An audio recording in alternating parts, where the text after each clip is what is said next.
Thank you so much, and thanks for having me today. It's an absolutely beautiful venue. So this is me. I still hold the record as the longest serving female in the Chinook force. I served for just over 17 years. One of my female colleagues is still there. She's served for 14 years at the minute, so I really hope that she gets posted soon so I can keep my record. And just before I move off from the slides, this is me in Afghanistan at Camp Bastion, and this is the minigun, this weapon that I'm holding. And this thing fires 3,000 rounds a minute, which is a pretty beefy set of firepower. And if you look very closely, the armourers on all the weapons gave them a serial number. And because we were up Herrick, it began with Herrick. So this particular one has HER 1 written on it, which always makes me smile. So how did I get into the Air Force? What made me join up? Well, this is me on my mum's doorstep, aged about 5 or 6, announcing to her in her underwear, she hasn't seen this presentation by the way, that when I grow up I want to be a stripper. And some people may argue that that would have been a safer career choice for sure, probably would have paid better as well. But my older brother was really keen on the army, and we grew up in Northern Ireland, if you hadn't noticed by now, and we used to disappear off with our backpacks and our little walkie-talkies and play army in the countryside.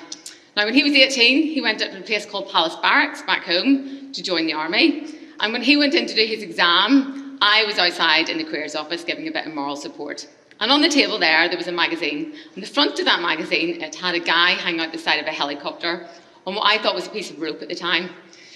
So I said to the chap in uniform, what's this job, the guy in the rope? And he said, well, for starters, it's not a rope, it's a wire. And the job title is helicopter crewman. And I was sold. All I wanted to do from that point on was be the person on the magazine. So I did an interview, I was accepted to go across to RAF Cranwell, do some aptitude tests, and passed all that, passed my medical, and on my 19th birthday came across to England, just a test to serve the Queen and country. And this is me, 3 months later, passing out at Cranwell. I joined up a week after 9/11 happened. I'd already been accepted in, so my joining date was already there, set in stone, and this happened. And I remember thinking at the time, this might shape my career, but I don't think I grasped exactly how much it was going to influence my career going forward. So I finished my basic training. I went off to a great place in Shropshire called RAF Shawbury, some of you may have heard of it, where I started my basic helicopter training. And I'd had absolutely no aviation experience whatsoever. This is the first time I ever flew in a helicopter. And I guess at this point it's important to tell you what a crewman does. So essentially, we're the eyes and the ears of the pilot. So any helicopter, when it goes into a landing site, especially when it's not a big airfield, they have to make sure that the tail is clear of any obstacles. They also, if they're landing on sloping ground, have to make sure they put the aircraft down safely. And when we're picking up all those underslung loads, we have to make sure we're in the overhead. And that's where we come in. We also do some of the navigation, some of the radios, and of course we man the weapons, which I talked about earlier. So, jack of all trades, master of none, we like to call ourselves. So here I was at Shawbury, and one of the courses that I had to do at Shawbury was a thing called the Dunker. So who's seen it, an officer and a gentleman? A couple of nods around the room. Obviously it features in that where you have to essentially get strapped into a helicopter module, put underwater and drowned, and you essentially have to escape, practicing in case you had to ditch an aircraft for real. And I remember arriving to do this for the first time, and you're sat on a viewing platform watching all the other people go ahead of you, and I remember thinking, I'm so scared, they're going to try and drown me and I have to get out of this. And then when you actually get on and you do it, it wasn't so bad. And I think it was the first time I realised that the thought of something is so much worse than just rolling your sleeves up and getting on with it. And I think it's fair to say for all of us, that can be the case. So if you ever find that moment yourselves where you're thinking about something and getting anxious about it, just roll your sleeves up and get on with it. And honestly, you'll be surprised at what you can achieve. So I finished that course, managed to pass all that, and off I went to RAF Odium, which still to this day is the home of the Chinook force down in lovely Hampshire.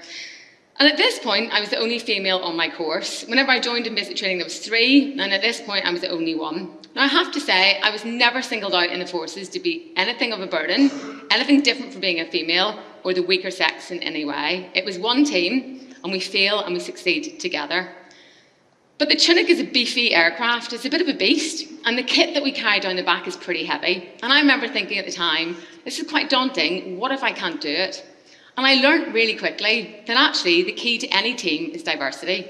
Because some of the underslung load equipment that we carried down the back, which was heavy, the guys could run out the back of the ramp and pick it up, sling it over the shoulder and sprint back to the aircraft with it. I would have to drag it with both hands and pull it back to the aircraft, but I always got the job done. And equally, whenever we put vehicles inside the aircraft, Some of the bigger guys couldn't fit down the side of the vehicles or underneath them to attach them to the floor, but that's where I came in. And that is the key to any team. The more the difference in genders, sizes, shapes, upbringings, beliefs, education, the more you can increase your diversity on your team, the stronger your team is going to be. So I finished my OCF on the Chinook, and off I went to my first squadron, and 6 months later found myself in Iraq. I went to Iraq when I was 21. I was the youngest aircrew to ever go. But by the time I got there, the war fighting had finished, so the Chinook's bread and butter tasking was moving a lot of the troops and the supplies around the theatre, based from Basra Air Base. And most importantly, we had a Pizza Hut, and we had a bar. We had a bar called the Camel's Toe, where we could go. You're allowed to laugh at that, by the way. Where we could go at the end of a long tasking day and we could have 3 beers, usually 3 warm Strongbos or 3 warm Stellas. But the point is that actually that was really useful. Whenever you've had a tough day, especially in a war zone, to be able to go and decompress over a beer with some people who've been through the same experience is really important. Something that we didn't have when we moved on to Afghanistan, because in Afghanistan it was a completely dry debt. And I look back now and think of how useful that was, and it's certainly something that COVID has taken away from a lot of us. I mean, we used to be able to go to the pub with our workmates on a Friday night at 5 o'clock, used to have a happy hour. But these days, a lot of people don't do that because of COVID. So I would urge you all, 4:30 on a Friday, I always take a little bit of half hour off there, 4:30 on a Friday, why don't you log on as a team if you're working from home and have a drink? It doesn't have to be alcoholic, just whatever, and just decompress from the week, because it's so useful, and it'll only be useful if it's with people who have been through the same thing as you. It's different to going home and saying, I've had a tough week, to your wife or your husband. So we finished in Iraq, and we started to turn our eyes towards Afghanistan. Now, I knew Afghanistan was going to be a different beast because we fitted those miniguns, and I say they fired 3,000 rounds a minute, and the weapons we'd had before that fired 200 rounds a minute, so a huge difference in firepower. I also had to do this course before going to Afghanistan. Now, this is the Escape and Evasion course, the Resistance to Interrogation course. So who's seen Foxy's SAS Who Dares Wins? A couple of hands around the room. It's pretty accurate. It's absolutely exactly what we go through. And again, the only female in the course, and there just wasn't a lot of female aircrew in the Air Force at the time. You go on the run from a hunter force for a week, dressed in whatever you'd be downed in an aircraft in, so just your flying suit and boots, no sleeping bags, no tents, you're just on the run. And then you get caught by a hunter force and you get interrogated. And it's fair to say that they didn't go easy on me for being a female. And I'm pretty glad they didn't, because ultimately, if I had gone down behind enemy lines, there's no way the Taliban were going to take it easy on me for being a woman. So train hard, fight easy is always the principle. So I managed to get through that course as well. And again, coming back to those lessons that I learnt, I never had a plan B when I joined the Air Force. I left Northern Ireland and all I ever wanted to be was a crewman. And because I didn't have a plan B, failure wasn't an option. So I dug so deep to get through this course, but I managed to get through it. And then off we went to Helmand. And in the early days, Camp Bastion didn't exist. So we were based out of Kandahar Air Base in the south, and Camp Bastion was being built. And that's where we came in. So every single morning we'd put down the ramp of the aircraft, we'd fill it up with all the things that had to go across to build Camp Bastion, from step ladders, cable drums, cement mixers, donkeys, you name it, whatever had to go across the Red Desert, we took it. And it was dusty.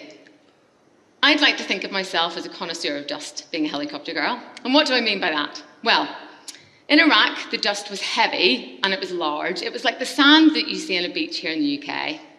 And that meant that when we made an approach to land, the dust didn't kick up so easily. Out in Op Herrick in Afghanistan, the dust was like talcum powder. It was really light and it was really fine. And that meant that as soon as we made an approach to land from 40 feet, the dust would kick up. And as you can see in this picture, you'd almost lose the Chinook in the dust cloud. So it's fair to say in the early days, the thing that was going to kill us the most was the dust. And that is why we as helicopter crews go around the world before we deploy to find some dust to practice in.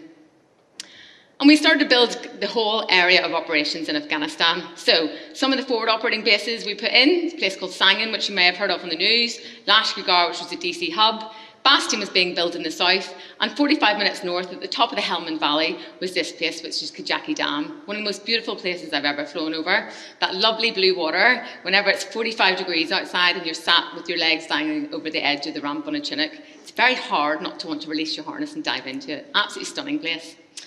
And we were essentially moving again all the guys and girls around the theatre to put in that infrastructure.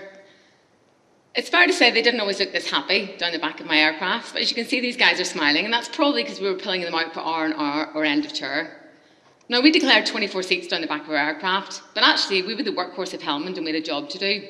So very often we would absolutely max out the cabin, as you can see here, and fill it up with as much kit and people as we could. 24.5 tonnes is the all-massive Chinook, which is a lot. And very often we'd run out of space before we ran out of payload, before we ran out of power. Now, we didn't just move people around, we moved the post. And I joked with, for the first couple of years in Afghanistan, when the BBC started to report these army Chinooks that are getting shot at, the RAF Chinooks, by the way, but the BBC liked to call them army Chinooks, getting shot at. Obviously, my mum started to get quite concerned. And I remember talking to her on the phone one day and saying, "Mum, it's fine, because all I do is move the post." And she bought it for a long time. Truth is, we all did a bit of everything. But there's a purpose why this slide isn't there. And that is because what I did had purpose. Every time I put my ramp down, whether or not it was delivering a letter from Granny, whether or not it was taking fresh oranges into the guys who'd been in ration packs for 6 months, or delivering water and ammunition to guys who'd been pinned down in a gunfight, or most importantly, saving lives, what I did every day had purpose, and it is so important for all of us to be able to know what your purpose is in life, what gets you out of bed in the morning, and when you look at yourself in the mirror, why are you doing what you were doing? That's incredibly important to all of us. Now, what we couldn't fit inside, we put underneath. That's the luxury of the Chinook. On the left-hand side there, that's a 105 gun, which we can fit inside the aircraft, but it takes a lot of time to do that. And that's a luxury you don't have on a landing site when the Taliban are shooting at you. So we elect to put them underneath the aircraft. On the right-hand side, there's aircraft spotters around the room. We'll notice that is a Lynx helicopter. And what I didn't tell you earlier was when my brother joined the army, he joined the REME, and therefore his job, his entire career, was to fix Lynx helicopters. And this is one that went down in the Red Desert in Afghanistan, and we were tasked to go and undersling it back to Camp Bastion. This is also framed back home in my parents' house, and every Christmas when I go back, I always remind my older brother of the food chain, and if he ever needs his little sister to come and help him, I'm always on standby. So things started to heat up in the Helmand Valley, and from about 06, 07 onwards, things started to get pretty kinetic pretty quickly. And we started to do these things called deliberate operations. Now, deliberate operations were where we gathered the intelligence and identified Taliban strongholds or weapon caches, and essentially planned missions to go and assault those. This particular one always sticks in my mind. Musa Qala was halfway up the Helmand Valley, and the British forces occupied it until 2006. We then very publicly handed it back to the Taliban. A year later, it was deemed so important that we had to take it back. So this mission began, led by the British, but all carried out in the American compounds. No one was allowed to speak of it outside the American hangar. It was all very secret squirrel. And from the off, we knew it was going to be big. So we started to nickname it Op Certain Death, much to our boss's dismay at the time. He was like, "Please stop calling it that. It's all going to be fine." But the name stuck. And on the last morning, we left the hangar and we walked out to the line and we stopped and we had this picture taken. And we had never done that before. And I remember thinking, as a young crew girl, this might be it. This picture might be up in a museum next to the Few, and we might actually all die today. And as if that wasn't bad enough, I went out to my aircraft to do my walk round, and the American Padre, who's the priest, had very helpfully blessed all of the aircraft with holy oil. So if I wasn't convinced I was going to die, I was damn sure of it by now. But we had the Padre on board our aircraft, the British Padre, and he did his job. It turned out that Op Certain Death went off without a hitch, certainly for us as aircrew, because the Taliban knew we were coming. And that's the thing about them. They're a very clever army. And as soon as we left from any of the main bases, they would be on their phones, their dicking network as we called it, and they would call each other up and down the Helmand Valley and essentially track our location and our route to where we were going. So they'd all left by the time we got there. Great for us, obviously. So we started to use the element of surprise and started to do things at night time. Per diem per noctem is by day and by night. That's the motto of the 7th Squadron Special Forces Chinooks. And yeah, we started to do all of our assaults either in the middle of the night or first light. And this is just to give you a flavour of what things look like on those night vision goggles that we wear, for anyone who hasn't seen it before. Now, it's not always a lovely green picture like that. The way that the goggles work is they need some lighting coming into the tubes. That does its magic and then spins out a lovely picture like this. Here in the UK, we can fly 365 days a year, 365 nights a year, because there's cultural lighting. So all that lighting from the towns and the cities will give us a pretty good picture. You don't have that in Helmand, though. So for 4 nights of the month, when there is no moon, it's what we call red alone. And we will never plan to fly in red alone. The only time you'll ever launch in red alone is if you're going on a life-saving mission, which I'll come on to later. And I remember being on one of those missions and asking the pilot, "Is that a valley or a mountain up ahead?" which are words you never want to say as a helicopter crew. Now, as things did get more kinetic, it's fair to say we got shot at more and more, and at one point I think it's fair to say we would get shot at every single day in Helmand. This is one of my near misses in the early days, landing in a farmer's field. We landed in his poppy field. He took umbrage to that and decided to pepper pot the entire aircraft with AK-47 rounds.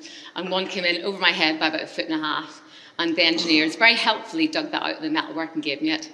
I had another near miss a couple of years later on one of those deliberate ops where a AAA caliber round, which is a higher caliber round, climbs higher in the sky. It climbed up and it was caught by the ballistic protection panel that I was stood on. And the engineers very kindly gave me that one as well. So I've got 2 of them at home now. I often think maybe I should make a set of earrings. But again, Mum has no idea. Lots she doesn't know. But we started to normalise danger. And that is a very dangerous place to be when you start normalising being shot at. So despite the bullets and the dust trying to kill me, this was the nearest I ever came to dying in Helmand. Wires are called helicopter killers for a very good reason. And here in the UK, before we do any of our night flying, we will fly the route by day to look for any high voltage 250-foot wires. And again, we've got moving maps here in the UK, so you can generally see where they're going to be. It doesn't mean we still don't hit them, and it's happened twice in the last 5 years. But in Helmand, again, you don't have those luxuries.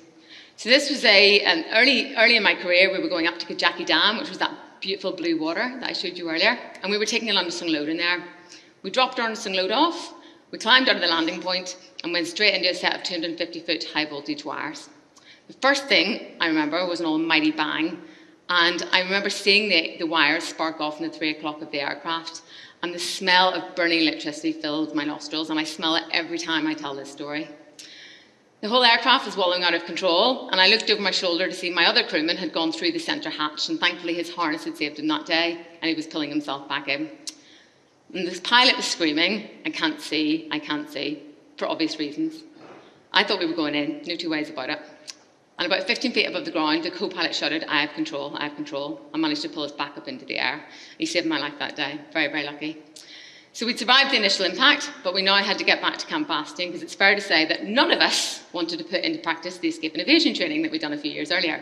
So we had the longest 45-minute flight back to Camp Bastion, parked her up in the hangar, and again the next day my brother came across and said, Liz, have you seen the Chinook in the hangar? I went, yeah. And he goes, very lucky to be alive. Who was on that? I said, yep, don't tell Mum. Lots she doesn't know. Now, I couldn't stand in front of you all today and talk about my time in Afghanistan without talking about the MERT. The MERT was the Medical Emergency Response Team. That was essentially the flying ambulance. Now, in the early days, it was a Chinook with a little bit of med kit down the back, and it grew and grew as the nature of the injuries became worse and worse. And by the end of Op Herrick, it was essentially a flying operating theatre. This is a picture of what the MERT aircraft looked like, and all of the kit in this aircraft, although it looks like a complete chaos, every single thing in there had a space, had a very specific place that was positioned in the back of the aircraft. And that was so when the medics were working on multiple casualties or on casualties at night time, they knew if they put their left hand out, that's where the cannulas were. The right hand out, that was the defib. Everything had the specific place it needed to go. Towards the front of the picture there, you can see our aircrew kit and the force protection kit.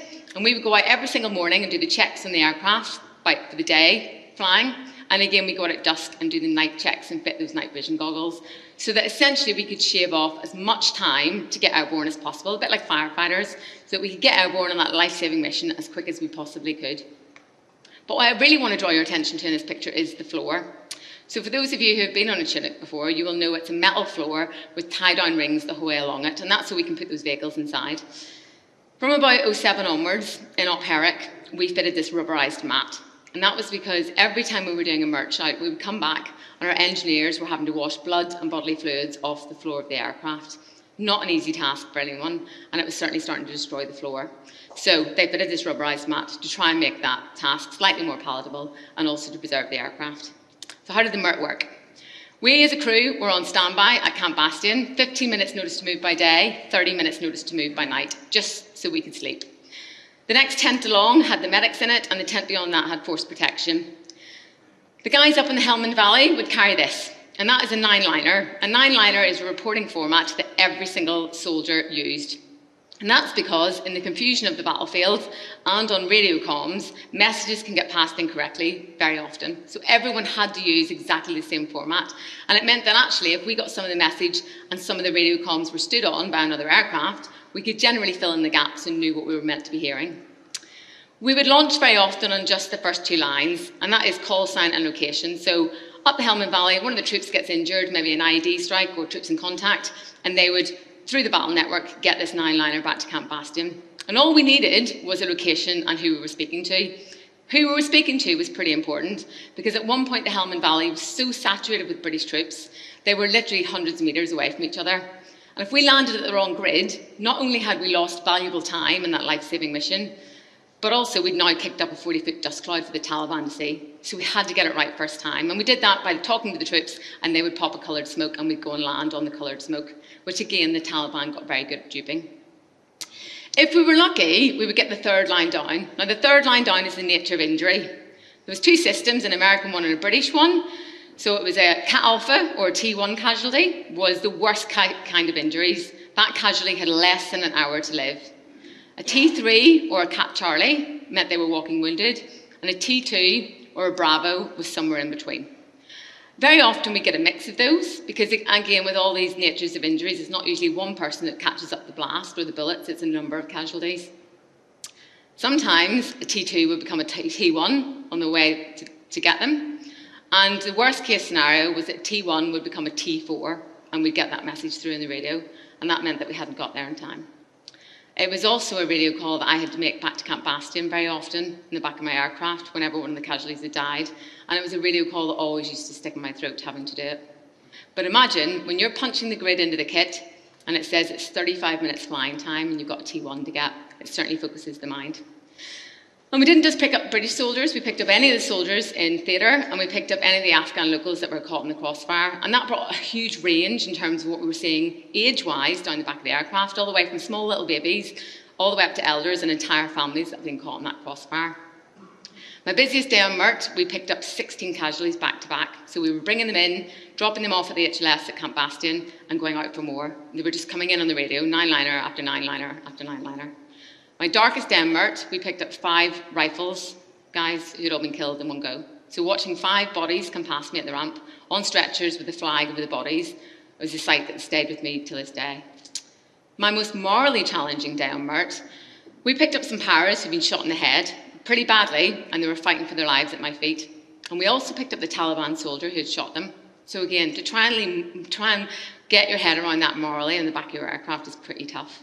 However, at one point in Afghanistan, it was the only place in the world where you could survive a non-survivable injury. So think about that statistic. It's incredible, and that's all down to the medics that we carried down the back of our aircraft. And this became a pretty regular sight for me out the back of my aircraft, and it's fair to say, as well as normalising danger over the years, we started to normalise trauma as well. Now, I knew I'd really normalised trauma because on my last MERT shout in 2014, I picked up an American who'd been killed at FOB Edinburgh. And the body came past me on a stretcher, covered in stars and stripes, and I was handed his foot in a clear plastic bag. And I remember taking the plastic bag, setting it at my feet like it was the most normal thing in the world. That's how desensitised we were to it. And by the time Up Herrick finished in 2015, I had gone 10 times. Now, I'm not unique in that respect. There's quite a few people who are up there in about the 9, 10 numbers, because we went every time we were asked to go. The Chinook force was there the whole of that campaign, and we do 3 months on, 9 months back here in the UK. Now, if I didn't go on my debt that I was fragged to go on, somebody else had to go on my place, because you still needed 2 crewmen down the back of that aircraft.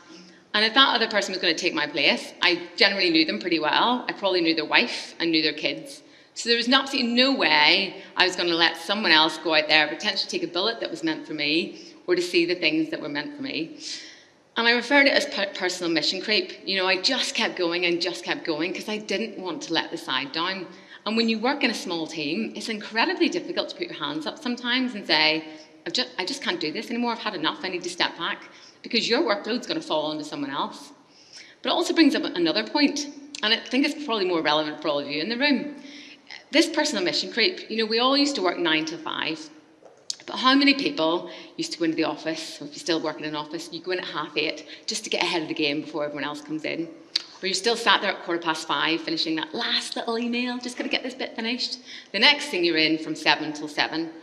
And all that extra mission creep does is it takes away from your white space, your white decompression time. You know, how many people now turn your laptop on a Sunday to get ahead of the game for Monday? We're so guilty of it. And if you let mission creep build into your life, it takes away from the time to do things that help you decompress, like going to the gym, mountain biking, reading your kids a bedtime story, watching Star Trek in your underpants, whatever it is you do to decompress. If you have too much personal mission creep and work becomes the main focus, you take away from that time. This is just some of the blast walls in Op Herrick by the time we've finished. Again, lots of incredible artists out there, but most importantly, Tricky 73 on the right there, top right. That was the Mert call sign, and it's a call sign that I'm incredibly proud to have been part of throughout my time in Op Herrick. And it was the best of times and the worst of times. And, certainly being in Op Herrick and being in war gave me purpose, passion, and identity, and I think it's fair to say that the whole Air Force as a whole gave me that.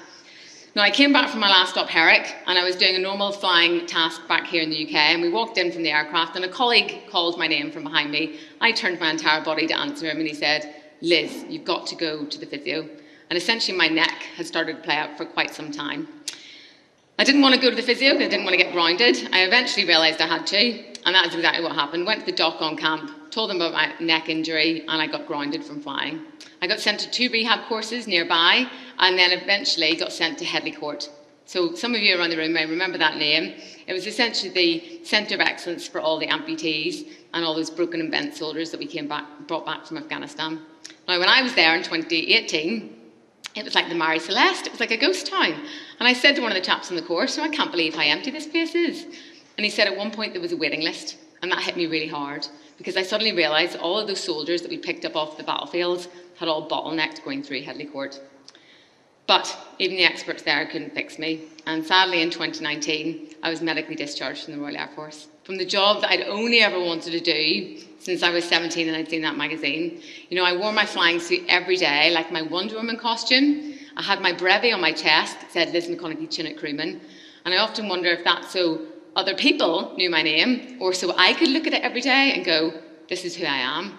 And we often say, "Oh, nobody likes to label. We don't like labels. Don't label people." We need labels. I used to say, "I am Liz, I'm in the Royal Air Force." I needed that second half of that sentence because being Liz just wasn't enough. I had to have a label. And suddenly, overnight, all of that was gone. My identity was gone. My purpose and my passion, all gone overnight. And I was a civvy. So I struggled a little bit, and then was very lucky, found my purpose back again with a disabled flying charity down the road. And my job there was to get scholarships for disabled veterans to fly. So getting scholarships for some of the guys that I picked up on the battlefield of Helmand, who were wheeling past me in their wheelchairs to go flying, was incredible. What a full circle moment, and what a sense of purpose. And things were actually really good until lockdown hit in 2020, when suddenly, overnight, the world got very quiet. Now, during my time in the forces and throughout the things that I'd seen, I'd used running as a very effective coping mechanism to deal with my trauma, emptying the bucket, as we call it. So when I joined the Air Force, I could barely run a mile and a half, and by the time I left, I was like the Forrest Gump of Camp Bastion at one point. I'd land from a mission and just run. But it helped. It was really how I decompressed. And again, in the first lockdown, you were allowed out of the house for 10 minutes at a time, so it wasn't even worth putting my trainers on. So the coping mechanism is gone. Seeing my friends and talking about shared experience is gone. And I had absolutely no routine or purpose because I was just sat at house in my pyjamas at 3 o'clock in the afternoon, still watching Netflix. All of those things that were keeping me together had gone. And I started to unravel very quickly. I developed insomnia, and sleep underpins everything we do. So the insomnia manifested, and that meant that everything else started falling apart. Nobody had any idea, because these were my social media posts, and they were recycled pictures from years before. They were from the odd day that I did get out of the house and do something active. I would post it all over Facebook so that nobody had any clue how quickly I was unraveling. I knew I was in a really bad way when one night, and I couldn't sleep at 4 a.m, I got my logbook out and I started to Google the soldiers that had died on my aircraft. And that was something that I had never done whenever we were doing that duty. Don't personalise the body bag. It's just a very precious piece of freight. You have to get back to Camp Bastion. Don't think about who's inside it. And here I was, 4 a.m, looking them up. Were they married? Did they have kids? One of the chaps had proposed to his fiancée before he went and never made it home. So all the red flags are there, waving away, going, "You're not in a good way, Liz." But did I reach out for help? No. And I look back and think, why? And I honestly think it's because, again, I didn't want to be that burden, which is maybe a forces thing, but I think we all, during COVID, thought, well, there's somebody worse off than me, so why am I going to be the problem to somebody else? And I'd also very much internalised that feeling of, I don't want to be the girl crying around the back of the tent. Even though, when we were on duty doing MERT, very often we'd land from a mission and some of the chaps would go around the back of the tent and have a cry. And it would have been absolutely fine if I'd have done the same, but I didn't want to be the cliche. And all of that pressure came from inside me. Nobody else put that on me. And I think it's fair to say if you're in a minority in any workforce, whether or not it's a female in a male-dominated world or the other way around, or maybe you're the youngest in your team, the oldest in your team, the only veteran in your team, or even if you're the one that lives furthest away and needs to get away every Friday a bit earlier, it doesn't matter what it is, but if there's something that you feel like singles you out, you internalise that pressure. So I didn't reach out for help. Most importantly, on this bottom left picture, that's me and my best friend out in Basingstoke, where I live. Can't recommend a night in Basingstoke, I must admit. But look how happy I am. Because 5 days later, I tried to kill myself. So how did I get to this point? Well, after the night out in Basingstoke, the next day I decided I really needed some sleep. So I took a drug that I'd been prescribed for my neck many years before called amitriptyline. It's one of the most widely prescribed drugs here in the UK, and it's attributable to 60% of suicides in the US. None of which I knew when I was prescribed it. I was given it for my neck injury, for my neck pain.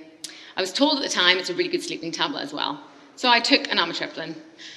I had a really good night's sleep. So I woke up on the Monday, and I reordered some online, and I took another one on the Monday, on the Tuesday, and on the Wednesday I woke up and I felt like I'd been body snatched by the Grim Reaper.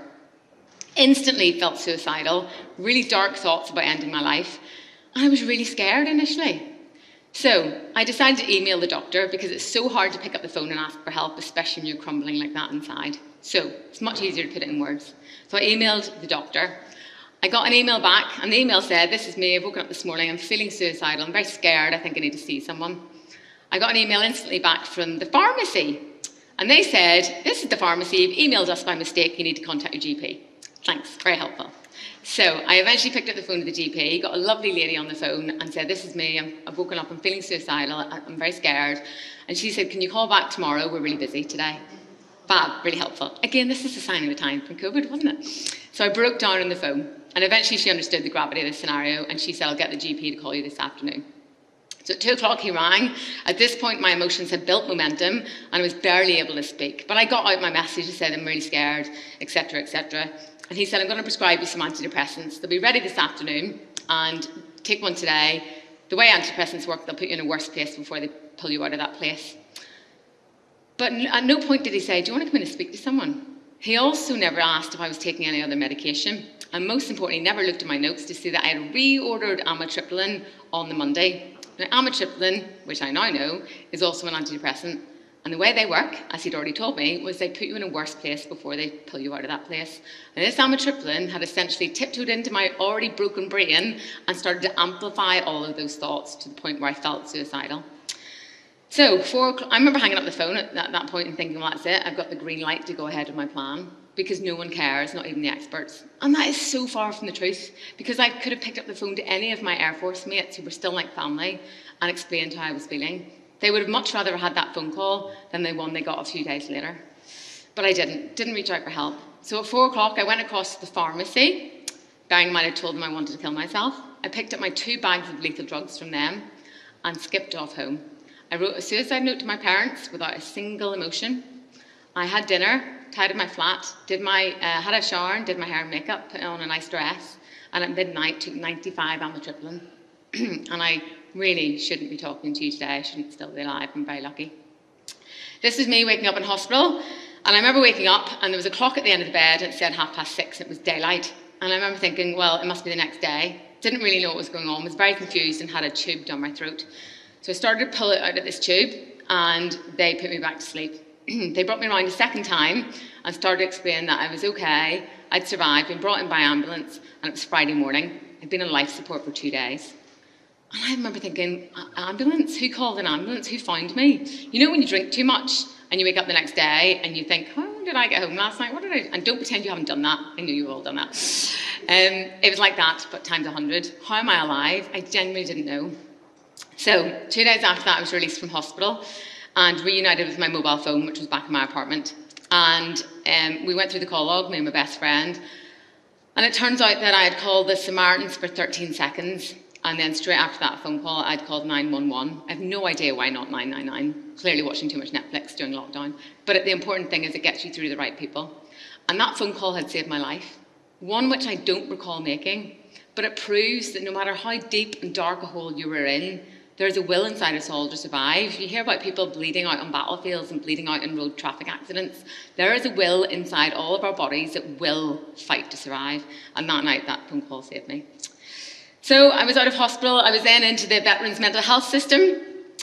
Started in with some counselling with Help for Heroes, and I was very lucky because the civilian equivalent at the time for mental health waiting lists was 14 weeks, which says it all really from COVID, doesn't it? But I was in the next week. So I started my counselling, and during my counselling, my counsellor said to me, Liz, you tend to have this tendency to look back all the time and talk retrospectively, like you used to be a crewman, you used to be able to run this fast and this far and juggle these things. And she said that's quite destructive.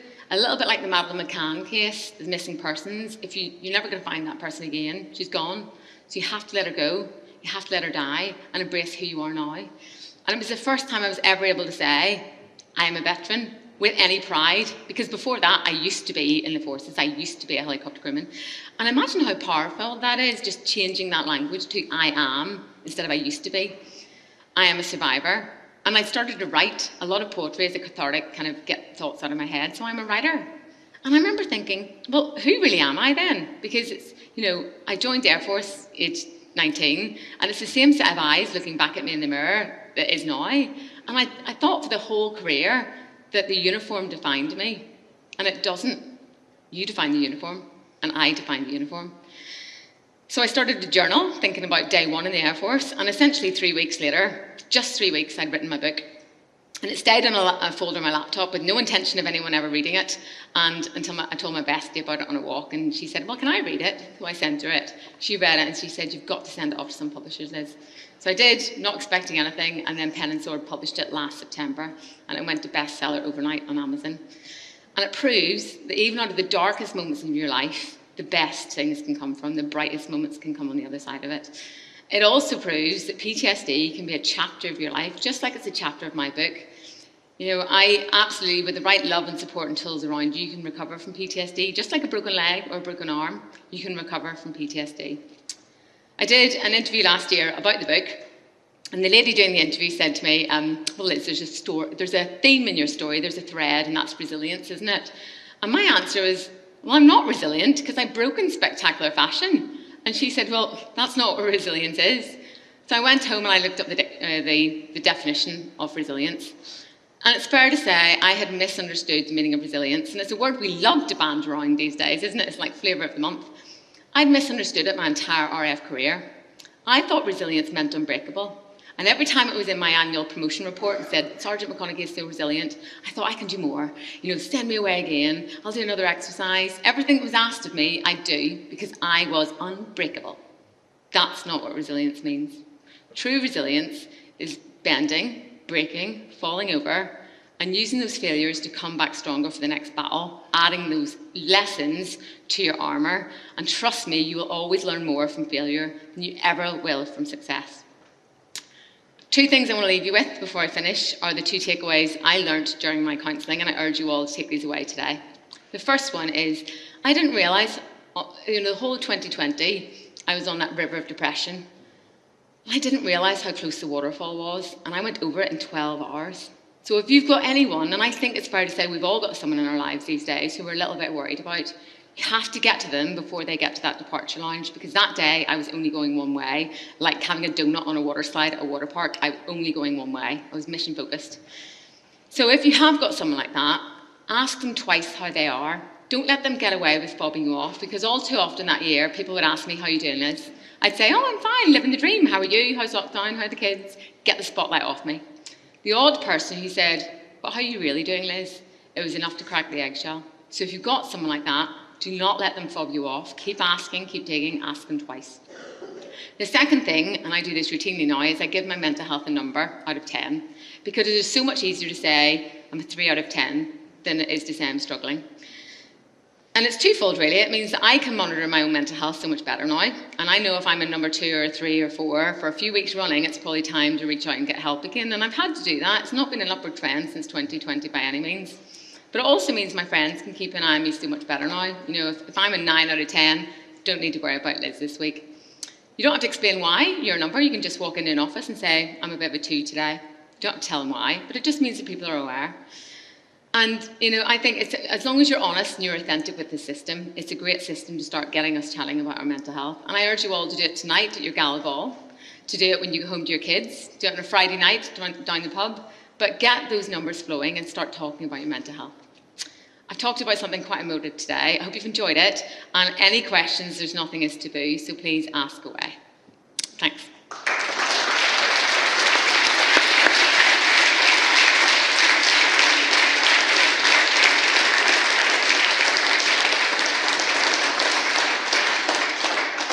Thanks, Liz. That was absolutely fascinating, very moving as well. When you were at that lowest ebb and you said you rang the doctor and they did bugger all, basically, but you didn't ring your friends, was that because you were embarrassed to ring them, or you thought they would be embarrassed to hear from you and cope with it?